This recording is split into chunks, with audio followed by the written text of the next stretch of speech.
Tonight, we revisit the accusations by Saluhu Tonkoyaka Sai that President Bola Ahmed Tinubu is turning Emilokan into what he called Lagos Lakon. Well, in his August the 2nd opinion piece that stirred up a lot of criticisms and reaction, he listed multi-trillion naira projects concentrated in Lagos, from the 15 trillion naira Lagos-Calabar highway to the proposed 3.2 trillion naira Lagos light rail, and argued that the north has been left behind. But this is about more than just Lagos versus the north. While big ticket projects are clustered in one region, poverty, hunger and insecurity have deepened in another, and many are asking whether this government's priorities are truly national. Good evening and welcome to the PAPShow special. I'm Umar Isa Dandago.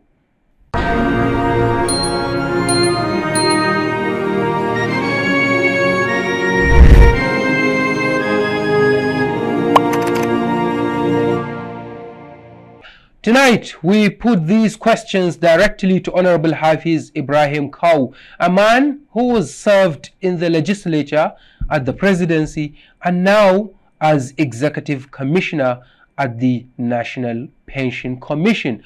Honorable, thank you so much indeed, Hafiz Kawu, for coming on the show. Thank you very much. Well, indeed, we are going to be talking and analyzing a whole cluster of stuff that have to do with national issues. But, well, I would say in the course of my research, Honorable, I got to understand that you seem to have lost your base politically, talking about Tarauni, the constituency, the local government that you represented as a member of National Assembly or member of House of Representatives from 2019 to 2023. Somebody very powerful has come up, has sprung up, threatening, if I could use this word, your political base. But that would be a bit later. We will explore that. For now, we have got some matters of national urgency. Let me put this question to you. Let's start with the most basic measure of a government's success. As you know, the well-being of its citizens is top on the list. The National Bureau of Statistics in Nigeria, as you know, says 86 million of Nigeria's poorest citizens live in the north, the region you and I have come from. In your home state, Kano, where I've also come from, over 10 million people are poor. Can you honestly, with all sense of honesty, right on this table, tell the people of Nigeria, and particularly your own people from Kano, that the renewed hope agenda, quote unquote, has now been or has now turned into renewed hardship? Thank you very much, Malam Umar. You are welcome. I would say that Nigeria and Nigerians are aware globally of what is happening. The problem of economic hardship did not emancipate in Nigeria alone. If you look at globally what is happening, even the United States of America, that is a superpower, is facing the same issues. The same? The same issues of economic, I would say economic meltdown. But at different gravity. I'm coming. And May 29, 2023, when President Bola Ahmed Tinubu came on board, he made two critical announcements, which is the removal of subsidy and the unification of the exchange rate. You have not mentioned the floating of naira. That is the unification okay. of the exchange rate. You've given it a different name. Yeah. To make it sound a bit. You know, but that's it. Okay. Because before, there were two windows. One window of the central bank and another window in the black market, which there is a huge gap. And if you check history, that gap were making the rich more richer and the poor more poorer. Because, example, the CBN then will give you, let's say, the dollar exchange rate at 475. Meanwhile, in the black market, they are selling maybe at 600 naira. So that difference alone makes people richer. So when I'm coming, when President Bola Ahmed Tinubu came on board, he removed subsidy. Successive government, previous governments, since from President Olusegun Obasanjo to late President Eradua to President Jonathan to even late President Buhari, they've been adjusting. And mind you, even in the budget, which I was part of in 2023, the subsidy that was in the budget was only to June. It was only to June. So from June, there was no subsidy. So when President Bola Ahmed Tinubu came on board, he announced that he has removed that subsidy. And let me tell you the interesting part. Since from the day that subsidy has been removed, state governments have gotten more revenue or more income from the FAC allocation. At times, we sit down and blame the government at the center.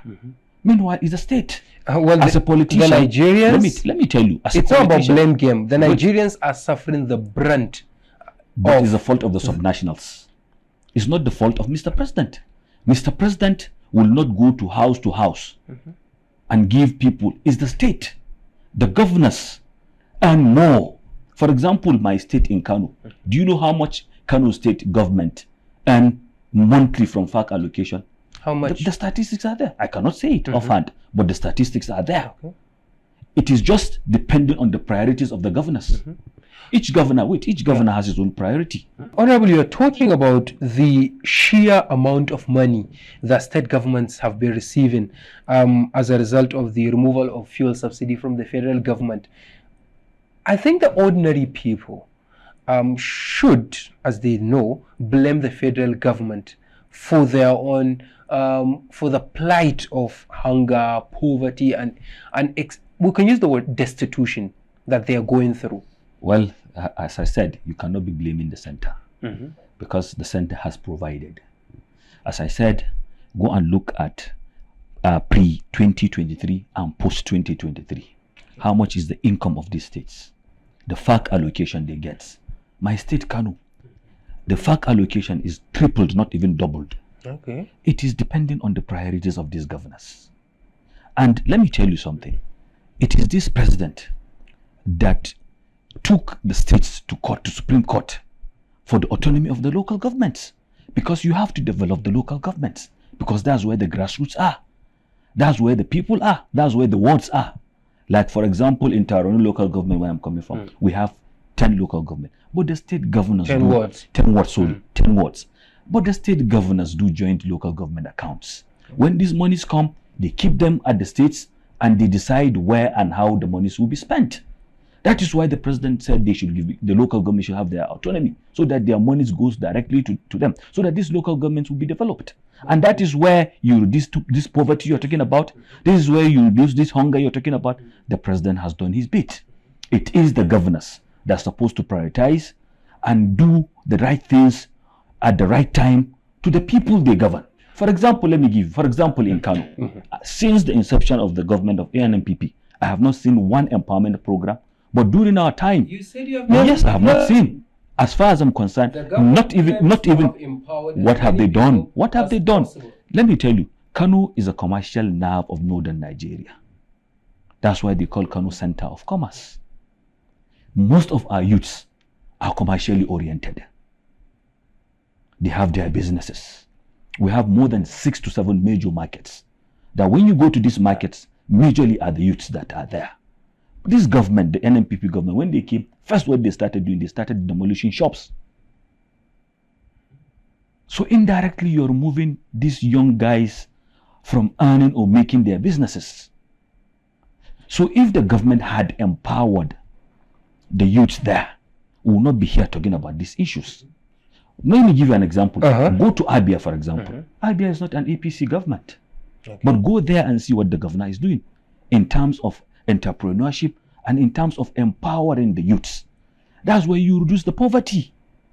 Not just sitting down and investing hugely on some things which are not priorities. I can give you. And in comparison to, okay, between Abia and Kano, you've talked a lot about Kano and the accusations that you've labeled against the government, that it's not doing enough to its people.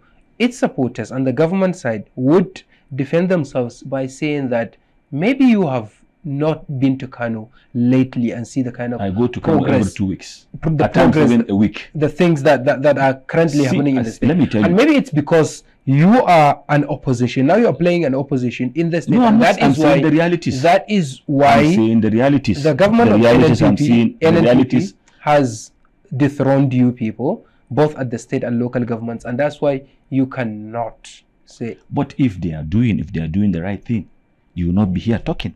What I'm saying is the president, as far as we are concerned, has done his bit by providing for these governors. Let me tell you, before President Bola Ahmed Tinubu came on board, 28 states were not able to pay their salaries. If you remember, during the government of late President Muhammadu Buhari, President Muhammadu Buhari has to bail out the states.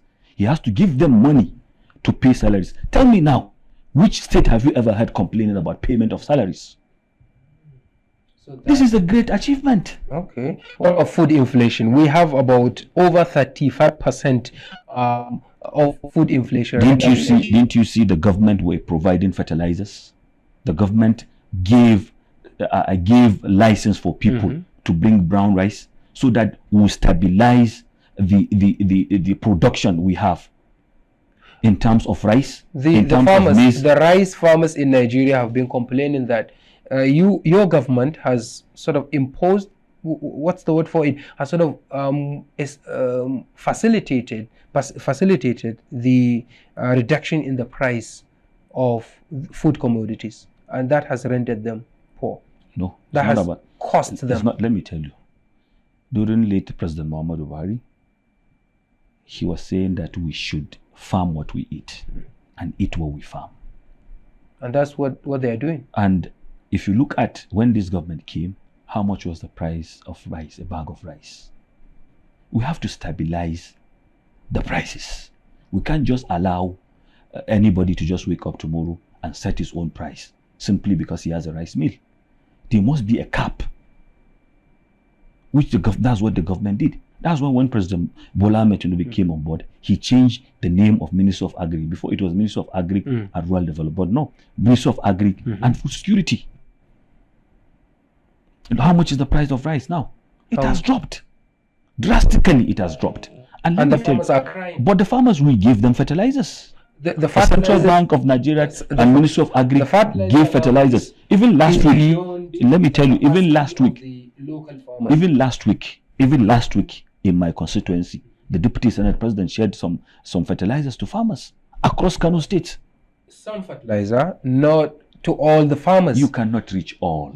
And I doubt if there are farmers in Tarauni, because Tarauni is in the central part of Kano. No, but how can you say there's no farmers? There's farmers everywhere. Yes, there are farmers. And I doubt there are farms in Tarauni. Let me tell you, we even have in Tarauni that you're talking about, we even have a whole college of agriculture in Tarauni that teaches people. Let me tell you, that teaches people. Farms in Tarauni. No, there are farms. Go to around. Let me tell you. Go to around.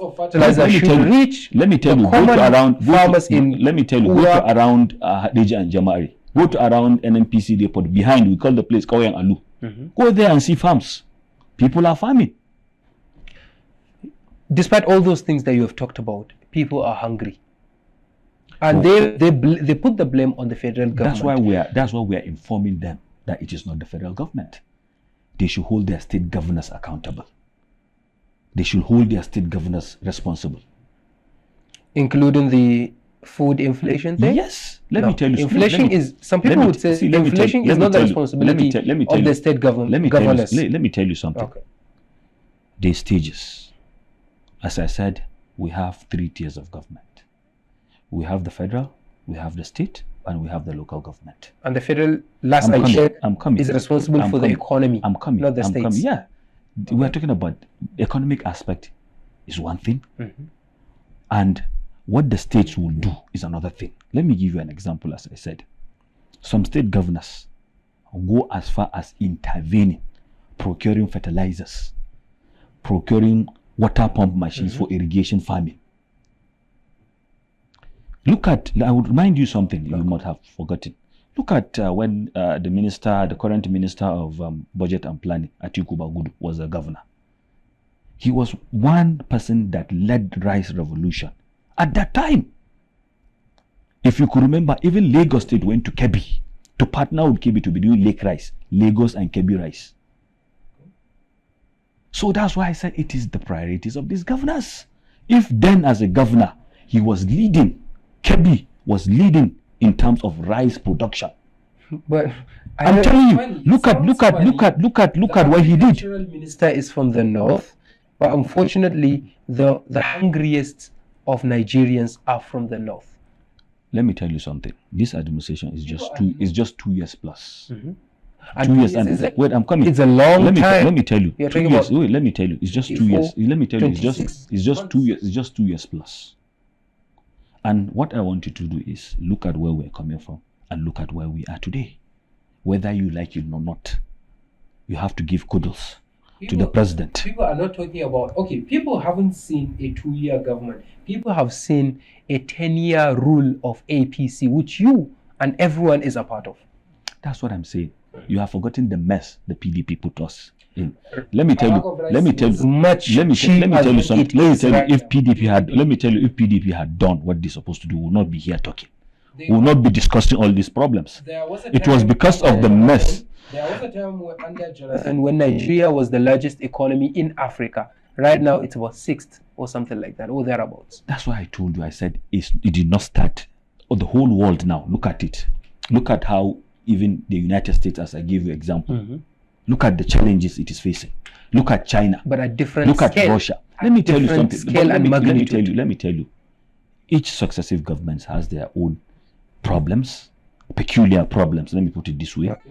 And you cannot say the problems of Nigeria will be the same with problems of United States. You cannot say the problems of United States will be the same with Nigeria. But what we are talking about is the economic indices, okay, which will tell you that it is not well. Yes. Yeah. We copy some things from America. And that's the problem. States. Wait, I'm coming. That's the problem. We copy some things. If you look at it right from PDP days, we are always a dependent economy. We are not manufacturing. It has always been like this. And we haven't seen let me tell you something. Very dependent on the West. That was why when President Muhammadu Buhari came, he said, let's diversify the economy. The same time when President Bola Ahmed Tinubu came, he stressed on that the economy should be diversified. Let me tell you one thing. People became much poorer than they were before. It's not about people are becoming more It's poorer. about the livelihood of the people. Let me tell you something. The government's priorities are supposed to be protection of lives and properties, and also ensuring the livelihoods of the people. Let me tell you something. Which is let me tell you something. In terms of protecting the lives and properties of the people, this government has tried very well. You and I are from the northern part of this country. You used to know when we cannot go to Kaduna by road. You used to know that time.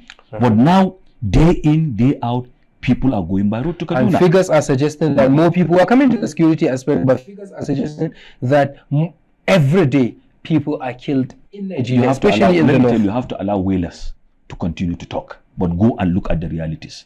Are you not traveling to Kano by road? No, I'm asking you. Are you not traveling to Kano by road? The reality is indicating you cannot travel to Kaduna from here to Kaduna. Kidnapping cases. There are banditry cases. There are terrorism right now in Nigeria cases. We're coming to the security aspect, but still on the economy. There is a damning report that would put a stain on your government and everyone around it.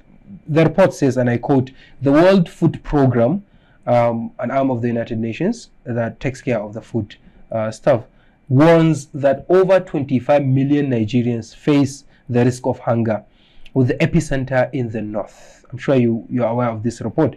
With the northerner as Minister of Agriculture and a strong northern caucus, why is the north still the capital of hunger? Well, let me tell you a brief history.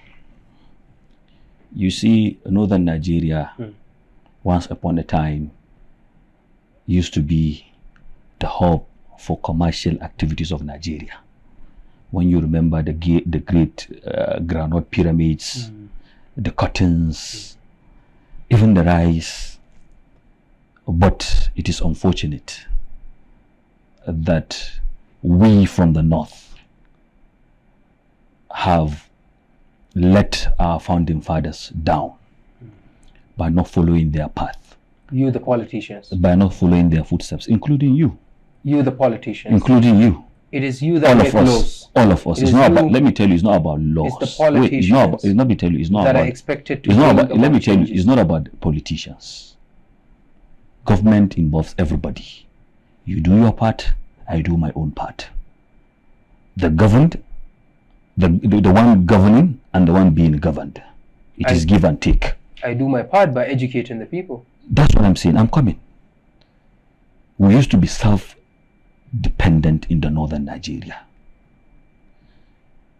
During the late Sardauna of Sokoto, Sir Ahmadu Bello, the late Tafawa Balewa, and our founding fathers that taught us how to farm, how to produce.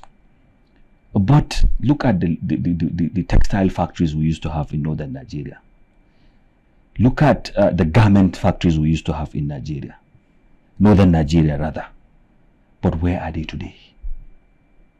It is we, our own creators of our own problems.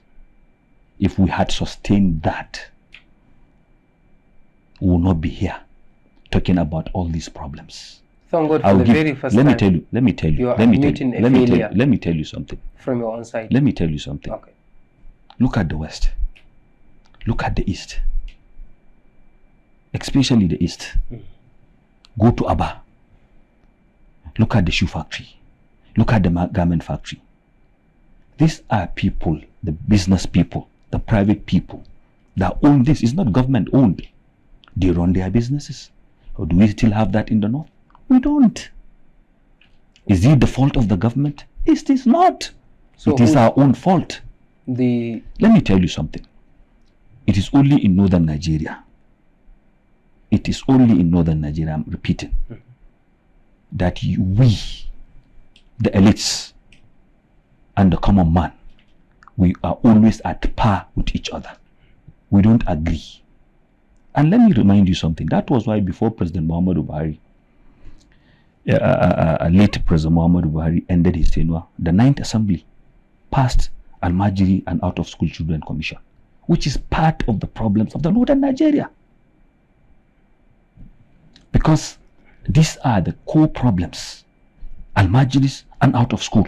That was why President Muhammadu Buhari assented then, late President Muhammad, assented to that bill to create that commission, which the commission was empowered by this government to cater for these Al-Majiris and the out-of-school children. Because the education, I'm coming. Because education, as you see, is key. And all these children that you see roaming about the streets, begging, they are the destitute you spoke about. So if I'm coming. Okay. Back then, we used to have schools of technicals that teaches people entrepreneurship to be self-dependent. But now, no, they are no more there. So that's why I'm still blaming, coming back to what I was telling you, referring to that most of the problems we have, it is subnational. That is the governors. You started answering this question. I'm sorry. You've given me a history lesson, but you've started answering this question by putting the blame on yourselves. All of us. The politicians.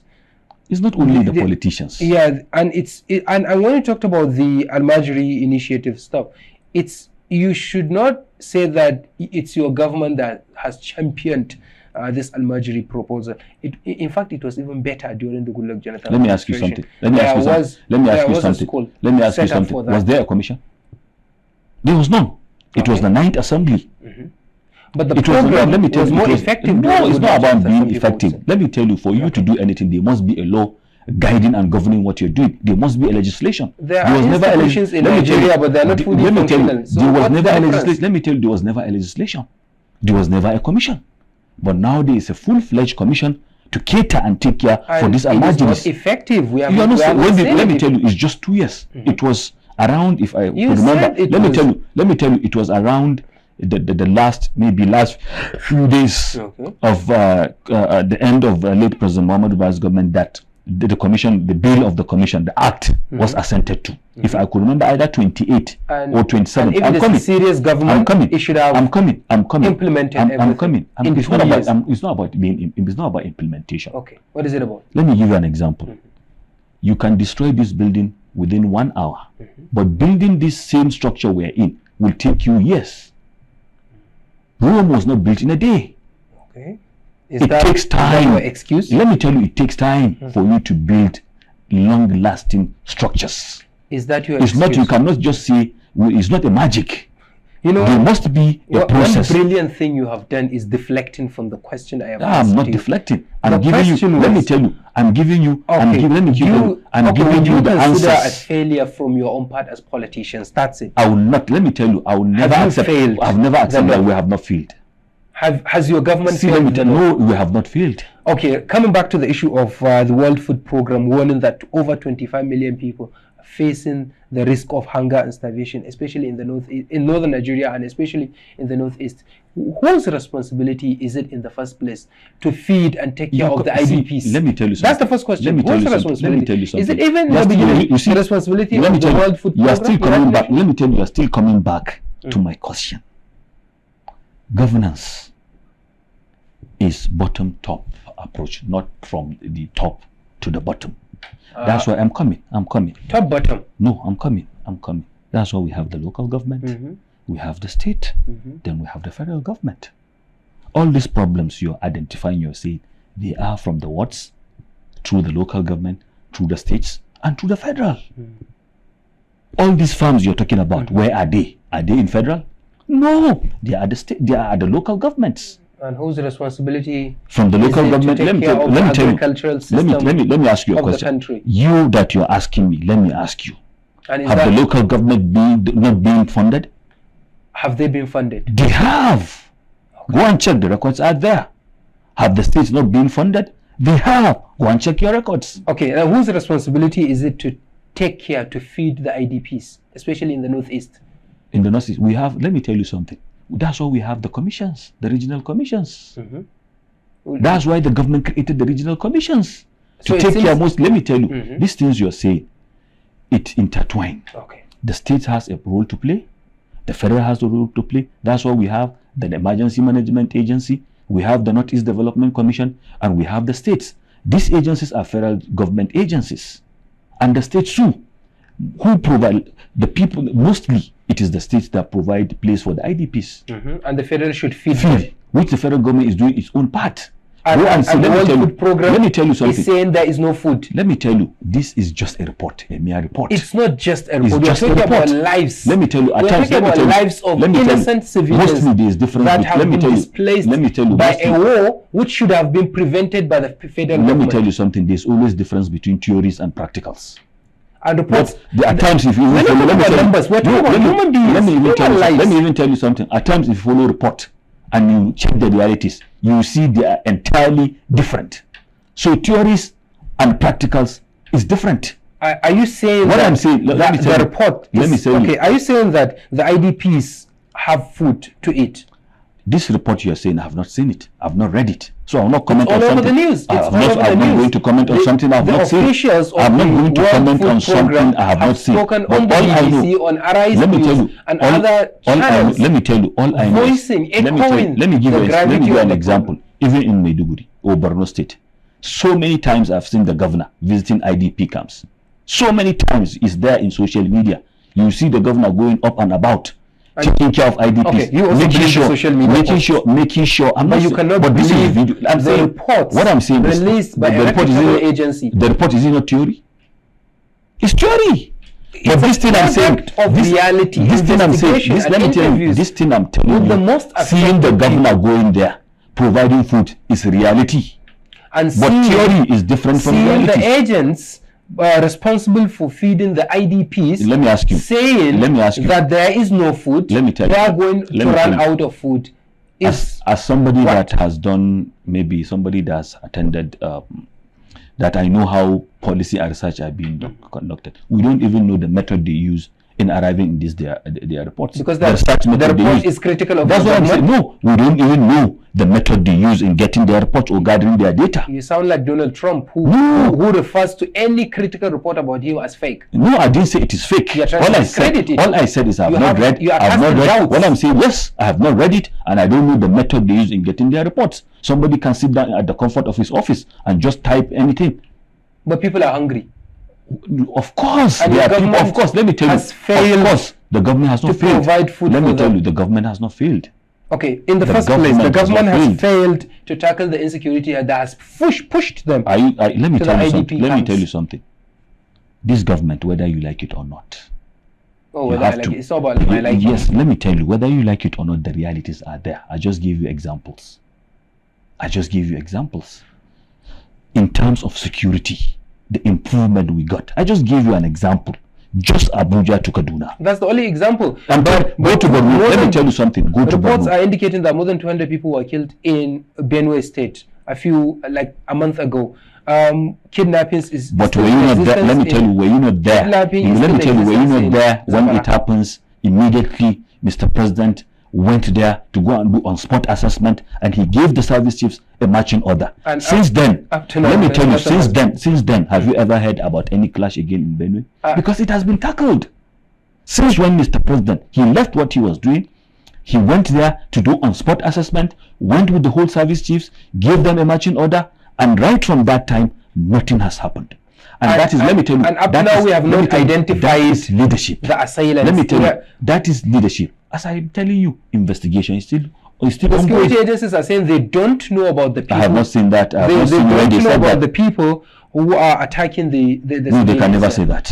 I have not seen where they said that. All I know that is investigations are being carried, and Mr. President gave an order that the justice should be done and should be served, and they should make sure that the people that have done that should be brought to book. Okay, we're going on a short break. When you come back, the conversation continues. This is the PAPShow with me, Umar Isa Dandago, and this is a special edition, and we are talking to Honorable Hafiz Kawu, former member House of Representatives from Tarauni local government in Kano State. When you come back, more hard-hitting and punchy questions will be thrown at Honorable. Stay tuned. Take a seat on the Political Advantage platform for real conversations about Nigeria by Nigerians. Follow our live stream across these channels and learn how it all affects you. Every Sunday, you have a chance to stay ahead by staying engaged and informed. Tune in to the Political Advantage platform to share in real conversations that matter to you. Welcome back, and this is the PAPShow with me, Umar Isa Dandago. Don't forget, you can watch this interview and a couple of others on our YouTube channel. It's at PAPShow NG. And today we're having a very interesting debate with Honorable Hafiz Kawu, popularly known as Hafiz Kawu, from Tarauni local government in Kano State. Welcome back to the show. Thank you very much. Well, let's now move on to one of the core parts of this conversation that I've mentioned in my introduction. We're going to talk about development priorities. In Salu Tankoyaka's recent article titled as Emi Lokan or Lagos Lakon, he lists at least 20 trillion naira worth of mega projects for Lagos. And the breakdown goes like this. We have got the 15 trillion naira Lagos Calabar Highway, 1.2 trillion naira 7th Axial Road. There's also 712 billion naira Lagos Airport upgrade. Another thing is the proposed 3.2 trillion naira Lagos Light Rail and more. In contrast, he says, Salu Tankoyakase, and he was on this show last week. He says, and I quote, Kano has only renewed Hope City as a project. And he calls that even as what, quote unquote, audio approval. What can you say about this disparity? Well, Lagos has got trillions of naira, while Kano has got a few billions. No, it's not few billions. The same light rail that Salu Tankoyakase said also has been approved for Kano, about 300 billion. and the Eastern Bypass also. I cannot remember the figures. It's also running into billions. Then the Kano Katsina road, which I personally traveled on that road, is also being awarded for reconstruction. Also, the section 4 of Kano to Maiduguri, which was started since late General Sani Abacha, was also being awarded. And even the completion of the rail in Zawachiki, that's the rail track of the railway, was also being awarded by also this government. And even the upgrade, the same renovation of Lagos he was talking about, also Kano Airport was included. 712 I don't know the amount. No, we're just mentioning. That's the disparity we're talking We're not talking about, let me tell you something, we're not talking about disparities. He said there are no projects. And the ones that are in existence, it's not audio. You said awarded. Contract this, let me tell you something. Let me tell you, it's not audio. It's not in. Let me tell you, it's not audio. It's not in progress. It's not audio. It's not audio. Okay. What is it?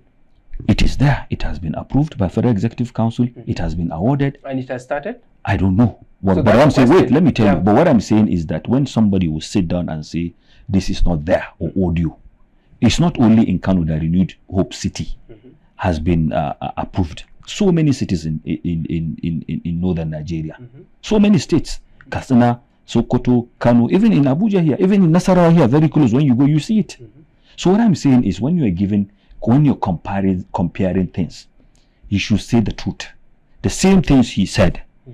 Talking about the airport in Lagos, Kano 2 has been included. Talking about light rail, Kano 2 has been included. Talking about roads, Kano 2 has been included.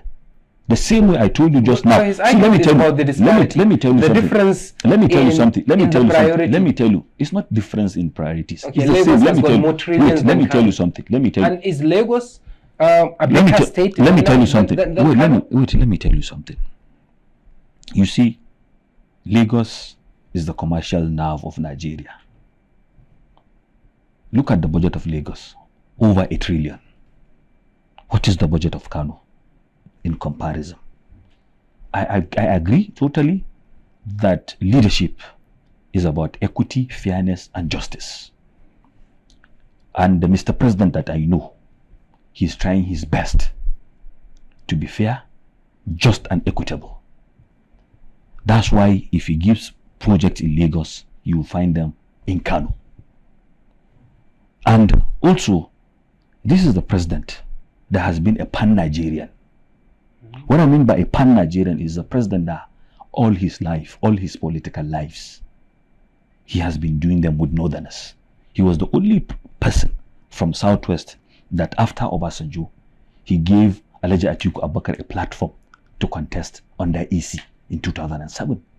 He was the same person that gave Malam Nuhu Ribadu, the NSA, then in 2011, he gave him a platform, ACN, to contest for president.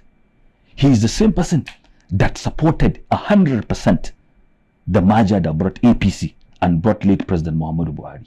And he's the same president. Look at all these critical positions you are mentioning. You just finished mentioning that Minister of Agri is from the north. The both ministers, both Minister of Food Minister and Minister of State, are all northerners. The same housing project you are talking about, Renewed Hope, the Minister of Housing, the two ministers, in fact, the Minister of State is also from Kano.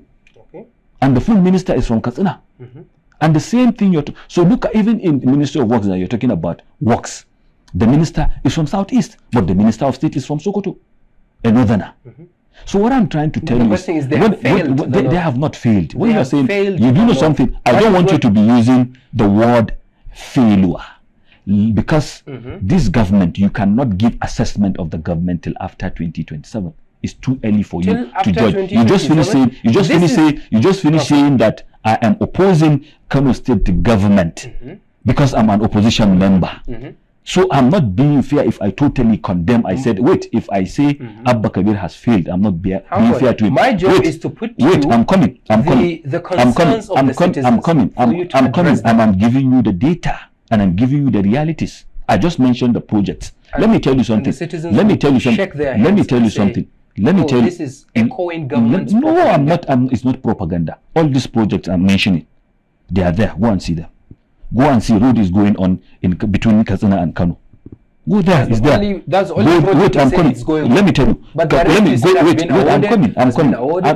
I'm coming. Go and see. Go and see. It's there.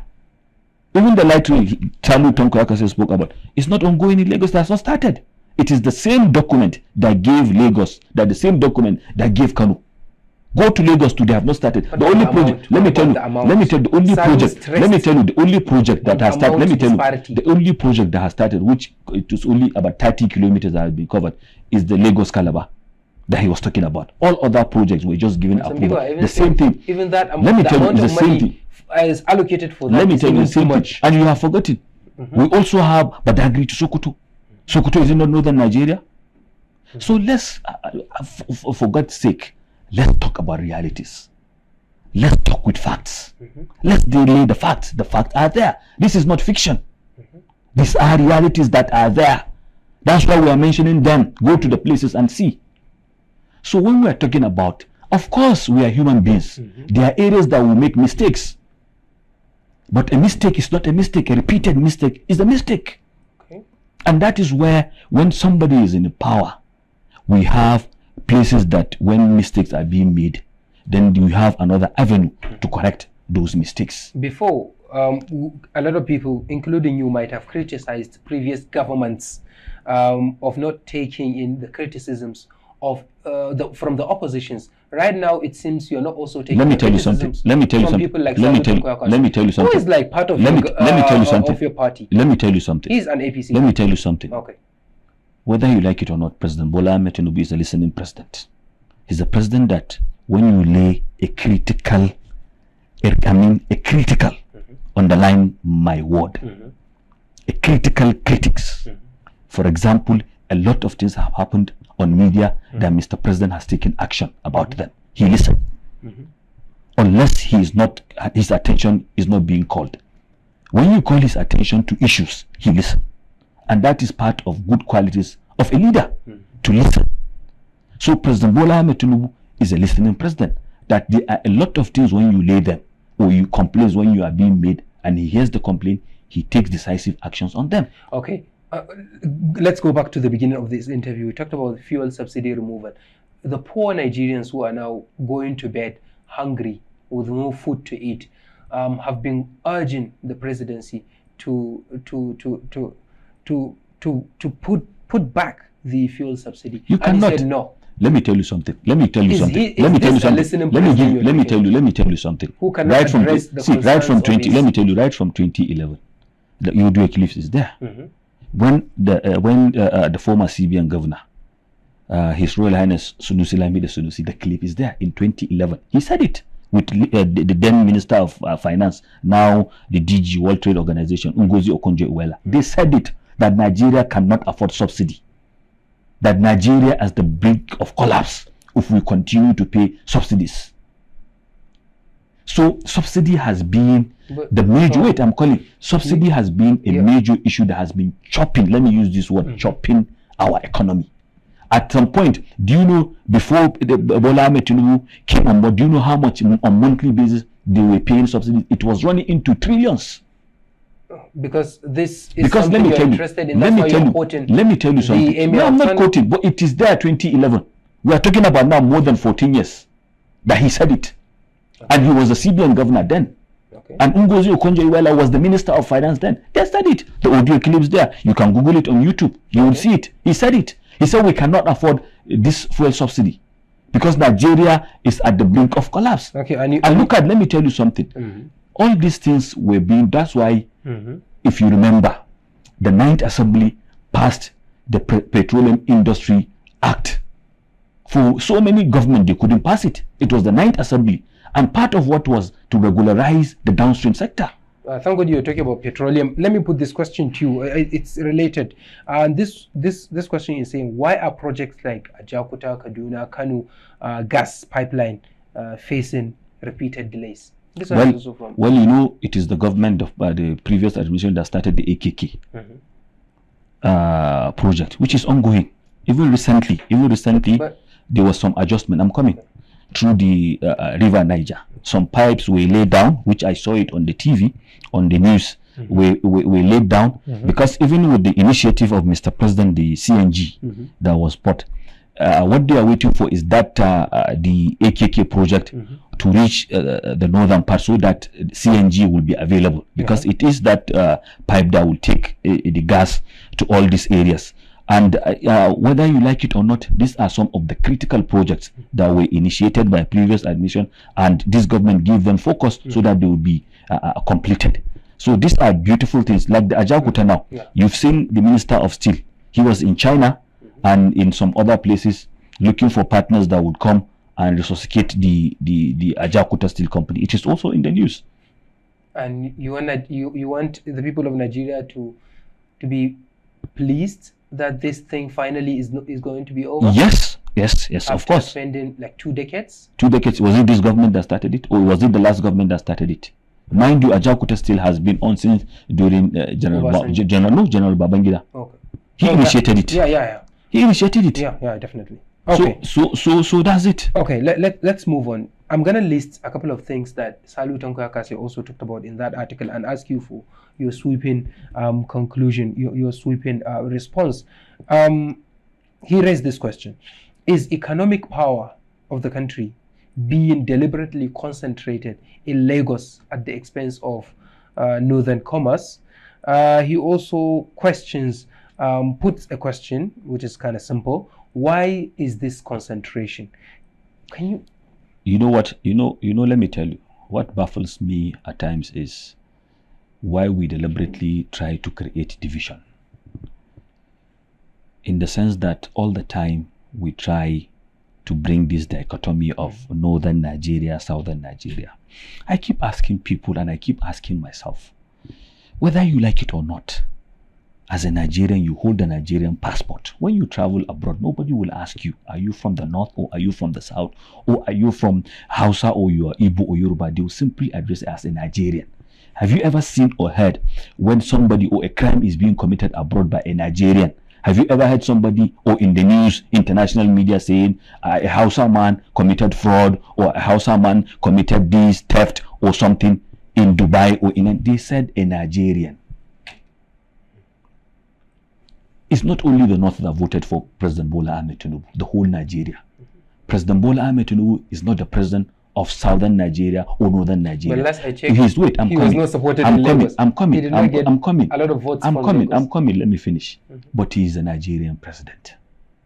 Nobody will address President Bola Ahmed Tinubu as a Western president or a Southern president. They will address him as the president of the Federal Republic of Nigeria. So why is it that all the time we try? We're supposed to be promoters of one nation. Yes. Peace, we're supposed to be promoters of brotherhood. Yes. We're supposed to be promoters of unity.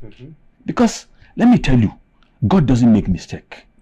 For God to create us in one Nigeria, that is our strength. There's a wisdom behind that. Yes. You know that. I know that. Let me tell you, united we stand. We have been hearing this saying, divided we fall. Let me tell you something. So we're supposed to, something. We're supposed to promote. Data is indicating that there is a great deal of concentration of economic power in Lagos. Let me tell you, something. Let me tell you, I just mentioned a lot of things for you now. And I can mention them if you want again. You're saying there's a constraint. I just told you of the Kano. You mentioned that. Let me tell you, we're in power. The North was in power for 8 years. I'm coming. Why isn't that we, the Northerners, that time we did not complain that we could not finish Abuja Kano Road? It's this government that is finishing. The same government you're saying is a southern government, or the president is concentrating in Lagos. Why is he completing the section of Kaduna to Kano? We're in power for 8 years. Why didn't we blame ourselves that we couldn't complete this project? I heard a lot of people in Kano criticizing your own government for prioritizing the south. I'm coming. It was our same government of late President Muhammad Buhari, that completed Lagos Ibadan. And mind you, even this government now is doing Port Harcourt to Maiduguri Rail. It was started in the previous administration. Now the president, part of the funding that was sent to National Assembly, the Lagos to Port Harcourt to Maiduguri Rail project is included and is going to be funded. My question is Port Harcourt is not south-south? Okay. No, Port Harcourt is not South-South. It's South-South. Okay. So is it not a mega project? So why are people always try to create division? We as leaders, we are all leaders in our respective rights. We're supposed to be propagating unity in this country. We're not supposed to be creating divisive tendencies. Okay. In his piece, finally, Yakase says there is a great deal of bias in even the appointments in the federal government. Well, let me ask you something. Am I not a northerner? You are. The president just appointed me into the National Pension Commission. So why didn't they say he has appointed, I'm from Kano. He appointed me, and he has appointed so many people, just like me, just from the north. And the people are not seeing any impact. It's not about, thank you for bringing this question. So the president has done his bit. It's left for the people that have been appointed to make sure that, yes, people like me, inclusive, so to make sure that, you hold yourself accountable. Of course I will. If you make mistakes. Of course I will. Because that is my duty, to propagate what the president is doing and to inform people what the president has done. President Tinubu cannot be going house to house in Kano. I am his representative in Kano as his appointee. Yes. I'm supposed to go there and inform the people what the president has been doing, exactly what I'm doing now. So the same way other people have been appointed. Mind you, even the security aspect you're talking about, the 2 ministers of defense are from the north. And people are complaining that that's what I'm there is insecurity. See, wait, should they resign? Wait, let me tell you. It's not about being resigned. Let me tell you. Should they resign? You know why I'm telling you this? You know why I'm telling you this? Why? The same issue Salu Tonkayakase brought about the appointments. All the critical areas we're talking about. You spoke about Agri. Who are the ministers of Agri? Security, I'm coming. Who are the ministers of defense? Even the chief of defense staff is from the north. He's from Kaduna. General Christopher Musa. Chief of air staff is from Kano. And when people are complaining, I'm coming. I'm just informing. Let me tell you, I'm just telling you. You said that you would hold yourself responsible. Let me tell you, so you should see. they also hold themselves responsible? Yes, because the president. Let me tell you, because should they resign? It's not about failing. The president has done his bit by giving them the responsibilities. And now it's up to them. It's up to them. If they. So I don't want anybody to start blaming the president. The same way I'm telling you the realities. And if people are not satisfied with their performance, wait, I'm coming. Should they hold themselves accountable? I'm coming. And should they resign? I'm coming. That's what I want you to address. Let me tell you, it's not about resigning. If somebody cannot deliver on their own mandate, that's what I'm saying. That's what it's not about being delivering. Then should they continue roaming? Let me tell you, it's not being about delivering. Let's not drill on what we are talking. I'm talking about whether the president has been fair to the north or has not been. As we've already addressed that. As you quoted by we've already addressed that. So to me, as I said, let me tell you. The core. Let me tell you, as I told you now, when you look at it, Nigeria is a very complex country, as being quoted by late Amasan Kano, which he once said, Nigeria is like a silk gown. While you fold one side, the other side try to unfold.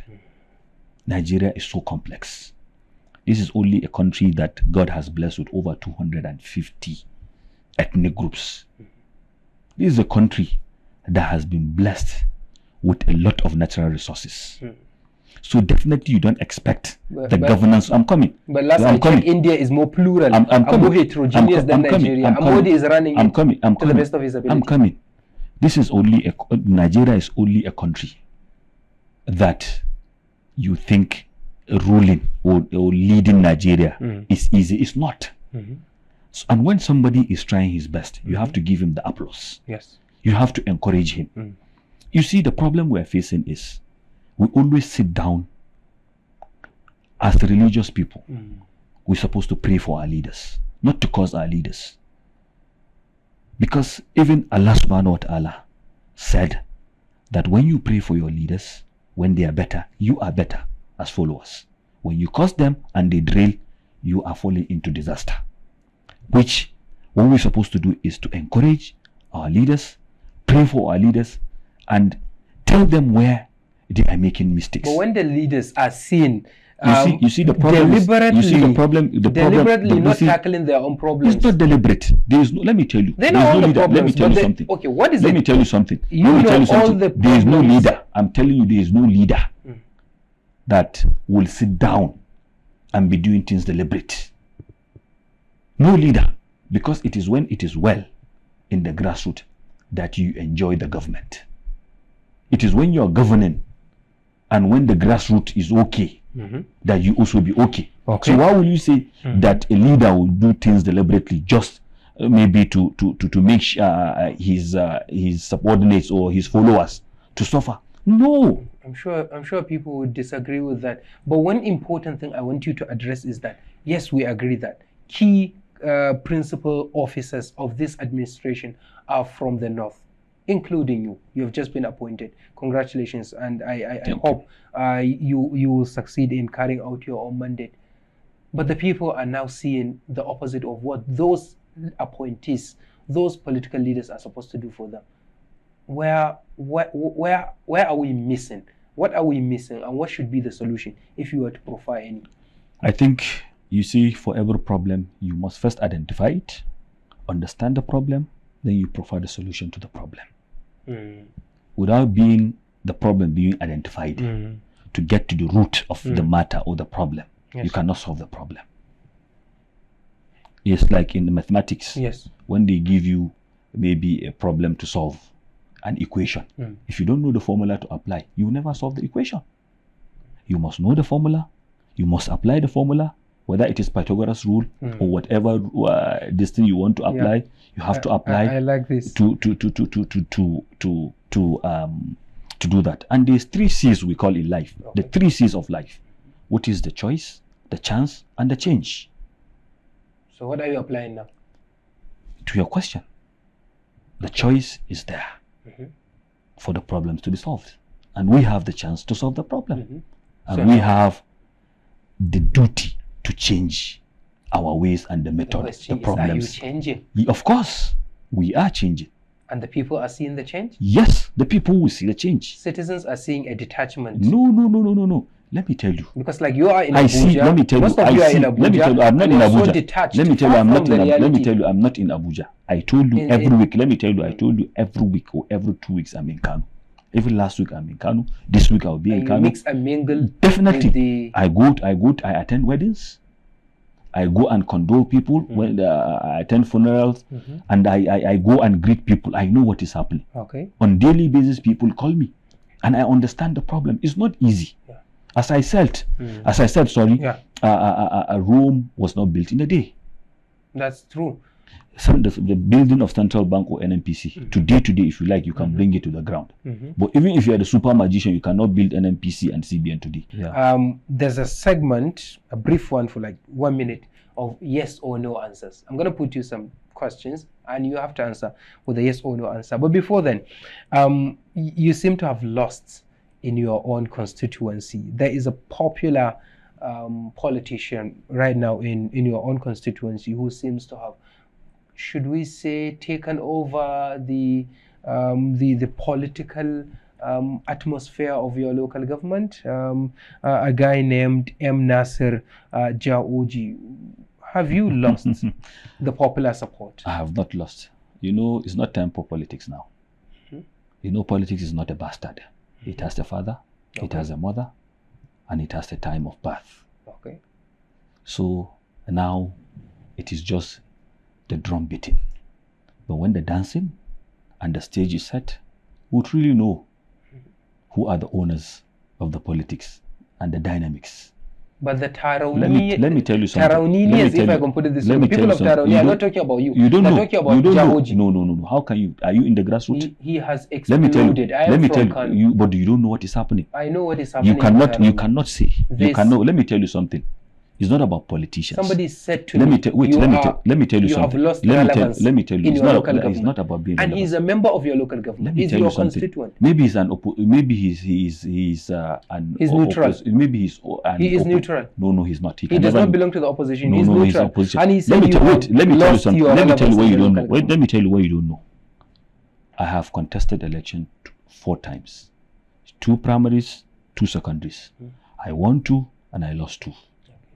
And I'm proudly to say that. Go and find out in my constituency. During my time, I have done my best. There are critical infrastructures that have been there for over 30 years. It was during my time that I reconstructed some of them and I constructed some brand new there.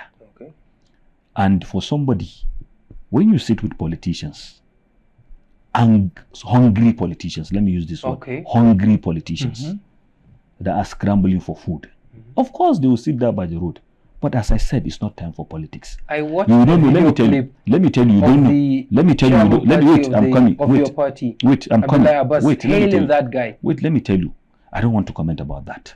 Okay. You have an issue with him. Look, I don't have. I said I don't want to comment about that. But what I'm trying to tell you is, the people, the grassroots, the people that will come out and vote, they are the real people.